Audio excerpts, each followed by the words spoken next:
Geek, sejam muito bem-vindos de volta ao canal. Eu sou Jéssica Prado e hoje vamos falar sobre essa loucura maravilhosa que é Deadpool Wolverine. E eu vim aqui compartilhar com vocês uma crítica sem spoiler sobre o filme, que é protagonizado brilhantemente por Ryan Reynolds e Hugh Jackman.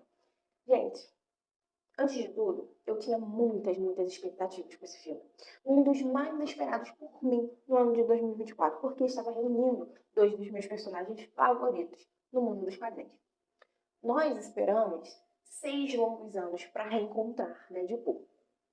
E no meio disso tudo, eu realmente tinha muita incerteza sobre o futuro dessa franquia, que é Deadpool, depois que a Fox foi comprada pela Disney. Mas finalmente o filme foi confirmado e seria para maiores de 18 anos. E o hype só aumentava. Eu fiquei feliz, mas também devo confessar que eu tive um pouco de preocupação, principalmente em dois aspectos. Primeiro, o quão autorreferencial poderia ser e se isso poderia perder assim o seu frescor rapidamente. E segundo, como poderia impactar, talvez negativamente, ao não se conectar 100% com a história e com os personagens. Outro ponto era o ritmo frenético, desde o início, saltando de locais diferentes e também com muitos cortes na edição. Então, você olha pra minha cara e pergunta: ô doida que fala bobrinho, o que você achou do filme? Mano, em 2 palavras: missão cumprida. Eu estou mais do que satisfeita com a maneira como eles conseguiram superar todo tipo de obstáculos, todas as dúvidas que alguém poderia ter. Evidentemente, esse é um show de Deadpool. É a sua essência que se manifesta desde o começo em uma cena de abertura insana, hiperviolenta e muito autorreferencial. E eu acho que se um personagem ou Ryan Reynolds não funcionaram para você no passado, esse filme obviamente não vai funcionar tão bem. Mas eu duvido que isso aconteça.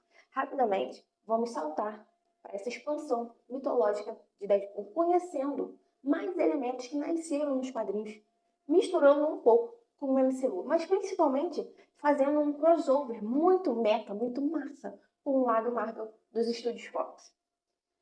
Antes de Deadpool começar a matar ou simplesmente conhecer os personagens do MCU, faremos uma espécie de festa de despedida, um funeral viking ali, se referindo do que foi realizado há vários anos no lado Fox.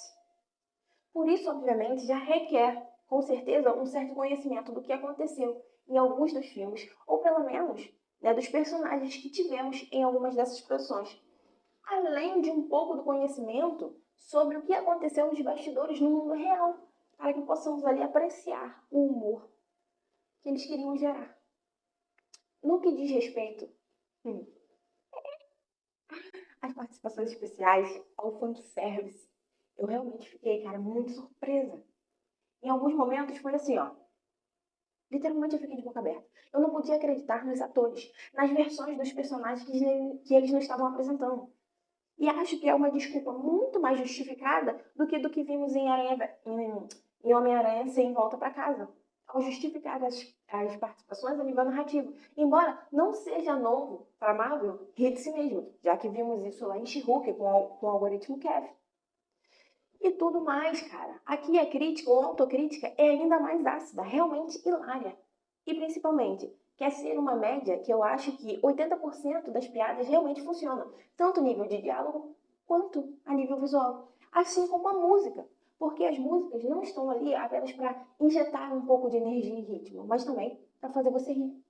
Eu acho que poucas pessoas conseguem combinar tudo isso, como Ryan Reynolds. Eu gosto de como o humor não é unidimensional. Tivemos recentemente com Taika Waititi, onde o humor vinha de todos os cantos. Todos os personagens geravam humor, e isso acabava ficando muito confuso. Mas pelo menos aqui em Deadpool mantém-se consistentemente como fonte de tudo isso. E os outros personagens vão colocando ali as suas piadas, as suas cartas na mesa. Uma das coisas que eu acho muito importante para que funcione em geral é que conseguiram balancear todo esse furacão de leveza com momentos que funcionam como uma âncora emocional. Para começar, o que eu mencionei sobre o ritmo no início, ele desacelera o suficiente para que, por momentos, possamos realmente ter uma conexão com os personagens principais e alguns personagens secundários.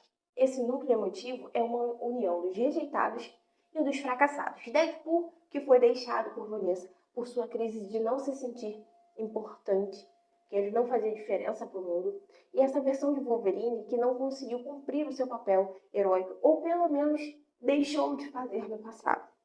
Acho que todos nós podemos se identificar um pouco, mexe com a gente, porque a gente já teve um momento na vida que teve essa sensação de não estar alcançando o nosso potencial máximo. Isso é essencial para que, por momentos, possamos ir de uma gargalhada a expressar um pouco de emoção. Hugh Jackman e Ryan Reynolds têm a responsabilidade de gerar a comédia, enquanto a parte dramática fica nas mãos de Wolverine. E ele realmente nos lembra que é um dos grandes atores que temos desfrutado por muitos anos nessa categoria de cinema de super-herói. Eu acho que só o fato de encontrarmos com ele e conhecermos alguma variação do seu logo já tinha mérito suficiente para o filme existir e para a gente ir lá comprar nossa ingresso. Eu acho que pode nos conectar profundamente com um personagem que estava quebrado por motivos diferentes da versão do que conhecemos do filme do James Mangold. Na parte da ação, realmente eu tiro o chapéu para John Levy e a sua equipe, que realmente fizeram um trabalho excelente, nos presenteando com algumas das cenas mais violentas que vimos em um blockbuster de Hollywood, especialmente uma perto do final que é literalmente um massacre. Temos uma tomada ali contínua, um pouco no estilo do que vimos em Guardiões da Galáxia 3, que eu realmente achei brutal em mais de um sentido da palavra. Mas também há muitas cenas muito boas de luta, mano a mano.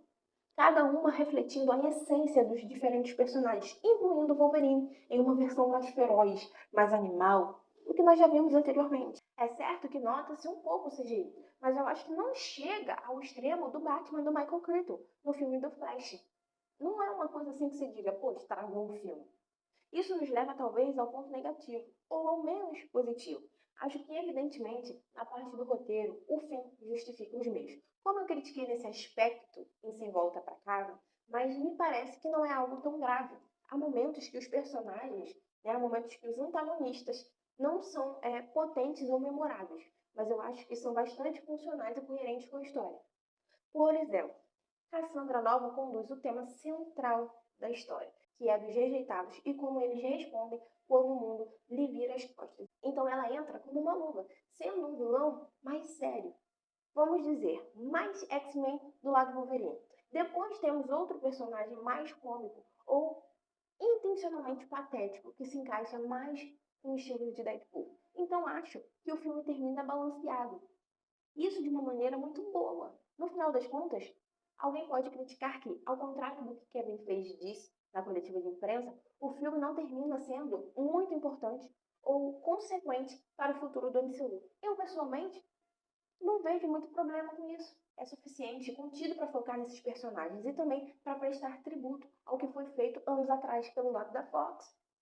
Talvez o mesmo positivo desse sucesso é que, assim como o último Guardiões da Galáxia e Sem Volta para Casa, são filmes de encerramento que estão mais refletindo sobre o passado do que plantando sementes para o futuro.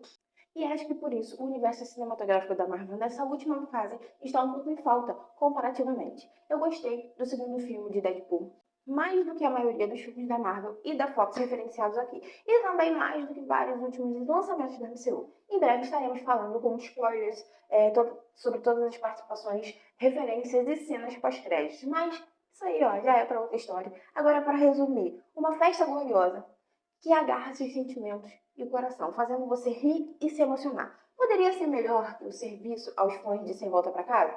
Já que nos fez sentir em casa com uma experiência religiosamente cômica e fiel aos quadrinhos. Em outras palavras, Deadpool é sim o Jesus da Marvel. Então me diga você nos comentários abaixo o que vocês acharam do filme. Ele é realmente tão bom quanto pareceu ou vocês acharam que ele poderia ter sido melhor? Me diga nos comentários abaixo e não se esqueça de se inscrever no canal para ficar por dentro de tudo que acontece em Deadpool, Wolverine e o MCU. Valeu!